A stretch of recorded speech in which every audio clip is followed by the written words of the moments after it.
Now that we have all the GFA plan created and all the area object populated in the floor plan, we can do a schedule on the GFA information. So we go to the view and select schedules and click on schedules quantities. And then we're going to go down to look for area gross building. This is a schedule that we want to do. And select OK. And first we're going to select level as our first field. And then the area number, name, and then the area. And then we can put in a comment at the end there. And then again, we're going to go to sorting and grouping. We're going to sort by level first, and we want to have a header. And then we'll sort by number. And then we want grand total. We also want footer for each level. So then we want to have totals only. And for the grand total, we want to have title and total. Formatting, we're going to format because level is being used as a sorting element. We don't need to see the level name in a column all the time. So we're going to change that to a hidden field.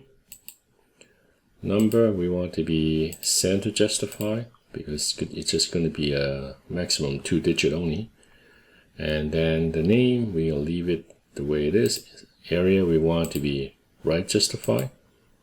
And we also want to calculate total for the area.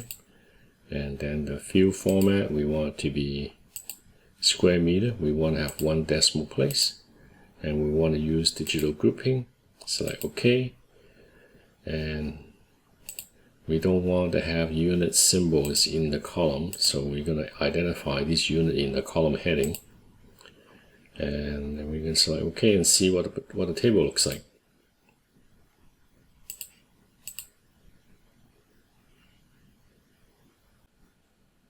Now, looking at the table, it appears that there's some stray elements area created, but that's not inside proper boundary. So we can try to look for it if I highlight one of these and select show. Now I cannot see where they are, so in that case, we should just delete these information. So I'm just going to highlight these row and then right mouse, delete row. And then it will delete these information from the table. So now the table looks a little bit more reasonable without any kind of stray element in there. And we're going to go back to add the unit suffix to the column heading. We're just going to type in open parentheses. And as what we did before, we're going to use our character map, char map, and select the exponential to copy and then go back in here. And then Control V to paste it in, and then close parentheses. So total, we have about 5,000 square meter of closed floor area in this building. Now, the next thing we're going to do, we're going to create an area schedule showing the quantity of each category of space being used in the building. So I'm just going to create a new area schedule. So I'm going to go to View and then select Schedule and Quantities. And then select Area Gross Building again. I'm going to select OK. Now I want just the area. I want to have the area name. And I want to create a new field. It's going to be based on the area field. And then it's going to be a area. And it's going to be in percentage. So it's going to be, the heading will be percentage of total. GFA. It's like OK. Now we want to move the name up. And then the area and then a total percentage. And then we want to go to sorting and grouping. We want to sort by area name.